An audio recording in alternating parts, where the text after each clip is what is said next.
ஐயோ! கையில அவங்ககிட்ட லேந்தர் விளக்கு மட்டும்தான் இல்ல. மத்த எல்லா வேலையும் பார்க்குறானுங்க. கமெண்ட் எல்லாம் போய் படிச்சோன்னா, காரி துப்புறானுங்க. அவ்வளோ கமெண்ட்டும் நான் படிச்சு பார்த்துட்டேன். காரி துப்புறானுங்க. என்னமோ இவங்களுக்கு மட்டும் தான் பொண்டாட்டி இருக்கிற மாரி, இவங்க பொண்டாட்டி மட்டும் தான் அழகா இருக்கிற மாரியும், இவங்க பொண்டாட்டி மட்டும் தான் எல்லாம் சமைக்கிற மாரியும், இவங்க பொண்டாட்டி மட்டும் தான் குளிக்கிற மாரியும், எல்லாத்தையும் வீடியோ எடுத்து போட்டு சம்பாதிக்கிறானுங்க. அதுலயும் அந்த ஒண்ணு இருக்குதுங்க. நகைய இங்க ஃபுல்லா தொங்க போட்டுக்கும். உள்ளாடை மட்டும்தான் போட்டிருக்கும். இவங்க நகையை பார்க்குறானுங்களா அதை பார்க்குறானுங்களான்னு தெரியாது. இதை பற்றி பேசுகிறதுக்கே நம்ம சங்கடப்பட வேண்டிய ஒரு விஷயம்.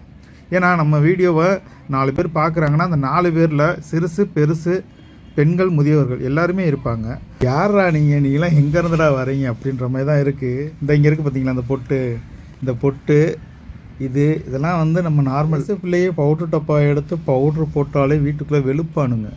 வெளுத்துருவேன். என்ன உனக்கு பவுட்ரு கேட்குது, போ படிக்கிற வேலையை பாரு, வேலைக்கு போகும்போது என்ன பவுட்ரு போட்டு எடுத்துடுறேன்னு சொல்லிட்டு வீட்டில் இருக்க பெருசு எல்லாம் வெளுத்து விடுங்க. அதுக்கப்புறம் மேரேஜ் ஆனதுக்கப்புறம் பார்த்திங்கன்னா புருஷங்காரன் ரோசத்தோடு இருப்பானுங்க. நிறையா பேர் பார்த்திங்கன்னா செம்ம ரோசத்தோடு இருப்பானுங்க. ஆனால் இன்றைக்கி அதை கேட்டோன்னா நம்மளை அடக்கி ஆள்றானுங்க. பெண்களை வந்து அடக்கி ஆளும் வன்முறை அப்படின்றது ஆண்களை குறிப்பானுங்க. அது எதுக்கு சொல்கிறாங்கன்னா, ஏதாவது தப்பான விஷயம் நடந்துடக்கூடாது அதுக்காக சொல்கிறது தான். இதை உடனே நம்ம எல்லா ஆண்கள் மேலேயும் திணிச்சுக்கிட்டே இருப்பானுங்க. ஒருத்தர் அவங்க விருப்பப்படி இருக்கலாம், ஆனால் அதுக்குன்னு ஒரு அளவு இருக்குல்ல, ஒரு லிமிட்டட் இருக்குது. அதாவது ஆணாக இருந்தாலும் பொண்ணாக இருந்தாலும் தன்னுடைய வாழ்க்கைக்கு எது தேவையோ தேவையில்லையோ அதை வந்து அவங்களாம் யோசிக்கிற திறமை இருக்கணும். அதான் சொல்லுவாங்கள்ல, ஒன்று சொல் புத்தி இருக்கணும், இல்லை சுய புத்தி இருக்கணும்.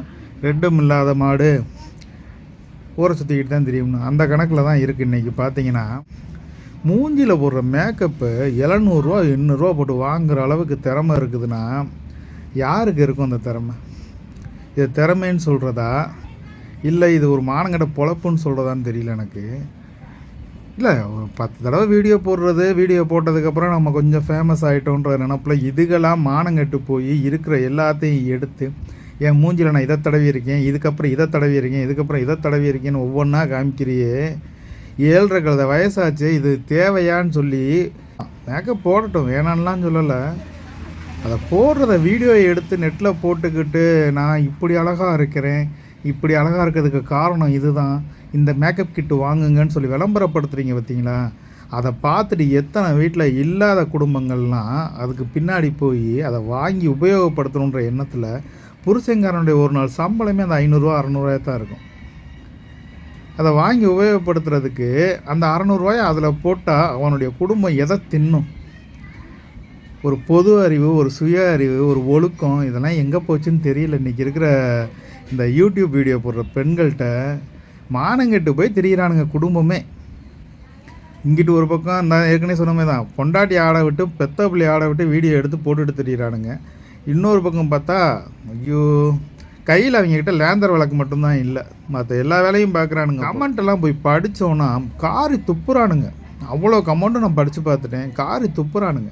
என்னமோ இவங்களுக்கு மட்டும்தான் பொண்டாட்டி இருக்கிற மாதிரி, இவங்க பொண்டாட்டி மட்டும்தான் அழகாக இருக்கிற மாதிரியும், இவங்க பொண்டாட்டி மட்டும்தான் எல்லாம் சமைக்கிற மாதிரியும், இவங்க பொண்டாட்டி மட்டும்தான் குளிக்கிற மாதிரியும், எல்லாத்தையும் வீடியோ எடுத்து போட்டு சம்பாதிக்கிறானுங்க. அதுலேயும் இந்த ஒரு டிக்கெட்டு அந்த ஒன்று இருக்குதுங்க. நகையை இங்கே ஃபுல்லாக தொங்க போட்டுக்கும். உள்ளாடை மட்டும்தான் போட்டிருக்கும். இவங்க நகையை பார்க்குறானுங்களா அதை பார்க்குறானுங்களான்னு தெரியாது. இதை பற்றி பேசுகிறதுக்கே நம்ம சங்கடப்பட வேண்டிய ஒரு விஷயம். ஏன்னா நம்ம வீடியோவை 4 பேர் பார்க்குறாங்கன்னா அந்த 4 பேரில் சிறுசு பெருசு பெண்கள் முதியவர்கள் எல்லாருமே இருப்பாங்க. அப்போ இப்படி ஒரு விஷயத்தை பேசுகிறதுக்கே சங்கடப்படும் போது இதை எப்படி ஓப்பனாக வீடியோவாக காமிச்சிக்கிட்டு இங்கே கொஞ்சம் அங்கே கொஞ்சம் காட்டி சம்பாதிக்கிறது? இந்த சம்பாத்தியத்துக்கு பேர் வேறு. ஒரு காலத்தில் செல் அழகிகள்னு சொல்லுவாங்க. அது உங்களுக்கே தெரியும். ஒரு காலத்தில் வந்து விபச்சாரங்கள் இந்த செல் அலைகள்னு சொல்லிட்டாலே அது அந்த தெருவிலே இருக்க விட மாட்டானுங்க. ஒரு தடவை பேப்பரில் பேர் வந்துருச்சுனாலோ இல்லை ஒரு நெட்டில் ஒரு பேர் வந்துருச்சுனாலோ ஒரு அவசரமான கமெண்ட் வந்துருச்சுனாலோ, அம்மா குடும்பங்கள் இருக்க ஏரியாமா இங்கெல்லாம் நீங்கள் இருக்க முடியாது, நீங்கள் வேறு பக்கம் மாறிக்கணும் ரொம்ப இதாக சொல்லிடுவாங்க. ஆனால் இன்றைக்கி எதை எப்படின்னு கணிக்க முடியாத அளவுக்கு எல்லா நாராசனம விஷயமும் நெட்டில் நடக்குது. லைவ் போடுறாங்க. லைவ் போடுறது எப்படி போடுறாங்க? நீங்கள் 500 போட்டிங்கன்னா இந்த அளவுக்கு காட்டுவோம், 1000 போட்டிங்கன்னா இந்த அளவுக்கு காட்டுவோம், 2000 போட்டிங்கன்னா இந்த அளவுக்கு காட்டுவோம்னு சொல்லி காமிக்கிறானுங்களா? மானங்கட்டத்தனமாக இவ்வளோ வேலை பார்க்குறீங்க. உங்கள் குடும்பத்தில் ஆம்பளைன்னு ஒன்று இல்லாமல் ஒரு பொம்பளை பிள்ளை பிறக்க முடியாது, ஒரு பெண் குடும்பம் நடத்த முடியாது, பிள்ளை பார்க்க முடியாது. அப்போ அந்த ஆணுன்னு ஒருத்தன் இருக்கும்போது இதை கேள்வியே கேட்கறதுக்கு வழி இல்லாத ஆண் எதுக்காக இவ்வளோ தூரம் உயிர் வாழணுன்றது தான் தெரியலை. நான் கேட்டது பார்த்தாதுன்னு கூட இருக்க வனத்தில் இருக்கிறதையும் சேர்த்து கெடுத்துச்சான கணக்கில் இன்றைக்கி அவன் பிள்ளையை பெற்று அதை படிக்க வச்சு ஒரு காலேஜ் முடித்து ஒரு கல்யாணம் முடித்து வைக்கிறதுக்குள்ளே அவனுக்கு உயிரே போய் திருப்பி வந்துடுது. கல்யாணம் முடிச்சதுக்கப்புறமா அவனுக்கு நிம்மதியாக இல்லை. அங்கிட்டு போனால் அங்கிட்டு ஒரு பிரச்சனை, அது பக்கம் ஒரு பிரச்சனைன்னு சொல்லிவிட்டு அதுக்கப்புறம் அவங்க போடுற குட்டியையும் சேர்த்து பராமரிக்க வேண்டிய விஷயம் வந்து இந்த குடும்பத்தினருக்கு எல்லாருக்குமே வந்துடுது. இதில் இப்போ வீடியோ போடுறேன்ற பேரில் இருக்க எல்லாத்தையும் ஓப்பனாக வீடியோவாக போட்டு விட்டுறது. கடைசியில் பார்த்தோம்னா எது சரி எது தப்புன்னு யாருக்குமே தெரியாத அளவுக்கு அப்போ இதெல்லாம் சரி போல் அப்படின்னு சொல்லிட்டு இன்றைக்கி இருக்கிற பெண் குழந்தைகள்லாம் அவங்களே அப்படி வீடியோ போடுறாங்க, நம்ம பட்டா என்ன அப்படின்ற மாதிரி. படிப்பு சம்மந்தமாக டீச்சர்ஸ்லாம் வீடியோஸ் போடுறாங்க, அதுக்கப்புறம் ஒர்க் சம்மந்தமானது போடுறாங்க, டெய்லரிங் சம்மந்தமாக போடுறாங்க, நிறையா வீடியோக்கள் போட்டுக்கிட்டு தான் இருக்காங்க. அது அவங்களுடைய ஆத்ம திருப்திக்கு ஒரு தொழிலை பற்றியோ ஒரு விஷயத்தை தெரிஞ்சுக்கிறத பற்றியோ சொல்லிக் கொடுக்குறத பற்றியோ. ஆனால் இந்த மானங்கட்ட நாய்கள் இருக்கானுங்க பாருங்கள், இந்த யூடியூபர்ஸில் ஒரு சில இருக்கானுங்க, பொண்டாட்டிக்காரி குனிஞ்சு நிமிந்துறது முதற்கொண்டு ட்ரெஸ்ஸு மாற்றுறது, என்ன உள்ளாட போடுறா, எந்த கடையில் போய் எடுக்கிறா, இது எல்லாத்தையும் வீடியோவை போட்டு சம்பாதிக்க. அப்படி என்னங்கடா அப்படி பார்க்குற வேலையை விட்டுவிட்டு பொண்டாட்டி குடும்பம் மணியாட்டிட்டு திரியிறீங்க? ஆம்பளைன்றவே சம்பாதிக்கணும்னா உழைச்சி சம்பாதிக்கணும், பொண்டாட்டியோ பிள்ளையோ வச்சு சம்பாதிக்கக்கூடாது. இதுக்கு மேலே கேவலமான வார்த்தைகள் எவனும் கேட்கல. கமெண்ட்டில் போட்டு கழுவி ஊற்றுறானுங்க, ஏமா இதெல்லாம் தேவையா, உன் வயசுக்கு இதெல்லாம் தேவையான்னு சொல்லி அவ்வளோ பேரும் கேட்குறானுங்க. அதெல்லாம் எங்கள் மேலாம் ஒன்றுமே படலை அப்படின்ற மாதிரி தெரியுதுங்க. இது புருஷங்காரங்கெல்லாம் உயிரோடு இருக்கானுங்களா இல்லை போய் பள்ளத்தை தோண்டி உள்ளே போய் படுத்துக்கிட்டானுங்களான்னு தெரியல. எங்கே பார்த்தாலும் இதை வாங்குங்க அதை வாங்குங்க, இதை தின்னுங்க, இந்த ஹோட்டலில் போய் தின்னோம், அந்த ஹோட்டலில் போய் அதை சாப்பிட்டோம். காசு எங்கேருந்துடா வருது உங்களுக்கு? இந்த மானங்கட்ட பொழப்பை பொழைக்கிறதுக்கு வேறு பக்கம் மும்பையில் போய் கூட நீங்கள் நிம்மதியாக பொழைச்சிட்டு போயிடலாம்.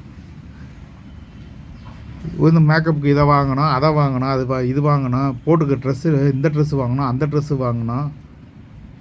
ஏன்னா பிள்ளை வைக்கிறதுக்கு வந்த இதை கூடையாடா எடுத்து காட்டணும் நீங்கள்லாம். அன்னைக்கெல்லாம் பார்க்குறேன் 2 கோடு வந்திருக்குது, நான் கன்சீவாக இருக்கேன், எனக்கு கருமம் பிடிச்சவங்களாம். ஒரு காலத்தில் மாதமாக இருந்தால் பிள்ளை வெளில தெரியக்கூடாதுன்னு வயிற்றை மூடிட்டு போன காலம் நம்ம. ஆனால் இப்போ பார்த்தா திறந்து போட்டு அந்த இடத்த ஓப்பன் பண்ணி விட்டு ஃபோட்டோ ஷூட்டும். இன்னொரு பக்கம் பார்த்தா பொண்டாட்டியும் புருஷனும் கல்யாணம் முடித்த ஸ்டேஜில் வச்சுக்கிட்டு கிஸ் அடிக்கிறது வந்து எல்லாத்தையும் வீடியோ எடுத்து போடுறானுங்க. இதை ஃபோட்டோ எடுக்கிறதுக்கு 4 ஃபோட்டோகிராஃபர் வேறு அந்த பக்கம் அப்பயாத்தான் இந்த பக்கம் அப்பயாத்தான் நின்று வேடிக்கை பார்க்குறானுங்க. இந்த மாதிரியான ஒரு மானங்கட்ட பொழப்பை இப்போ பார்த்துக்கிட்டு இருக்கோம் நம்ம. ஜென்ரேஷன் கேப்பு மாறினாலும் மாறிச்சு, மானங்கட்டு சுத்தமாக தெருவில் திரியிறானுங்க எல்லாம். முதல்லாம் தன்னுடைய மனைவி வீட்டு வாசலில் நிற்கும் போது அம்மா உள்ளே போமா, 4 பேர் வந்து போகிற இடம் உள்ளே போய் உட்காந்து வேலை பாருமான்னு சொன்ன காலம் போய் இப்போ தெருவில் தான் திரியுது எல்லாம். ஒரு ஹோட்டல் வர்றது கிடையாது, ஒரு மால் வர்றது கிடையாது, எங்கே போனாலும் பின்னாடியே கேமராவை தூக்கிட்டு புருஷங்காரனும் போயிடுறேன். இதை போட்டு சம்பாதிச்சு அந்த சோத்தை திங்கும் போது அவங்களுக்கு அந்த சொரணன்றது இருக்காதுன்றது நல்லா தெரியுது. இவங்க வீடியோஸை திட்டுறதுக்குன்னு நிறைய பேர் பார்க்குறாங்க. அந்த தப்பை தான் செய்யாதீங்க, இனிமேல் திருப்பியும் பார்க்காதீங்க யாருமே. பிளாக்கில் போட்டு போயிருங்க. ஏகப்பட்ட வீடியோஸ் நம்மளும் பிளாக்கில் போட தான் செய்யணும். புது ஐடியில் ஓப்பன் பண்ணி வந்துக்கிட்டு தான் இருக்குதுங்க மானங்கட்ட கழுதைக்கு. அதில் திருத்த முடியாது. நம்ம திருந்துக்கணும் அப்படின்னா இந்த மாதிரியான வீடியோஸ் நம்ம ஃபோனுக்குள்ளே வராத அளவுக்கு ஒவ்வொரு தடவையும் பிளாக்கில் போட்டுக்கிட்டே இருக்க வேண்டியதான், வேறு வழி இல்லை.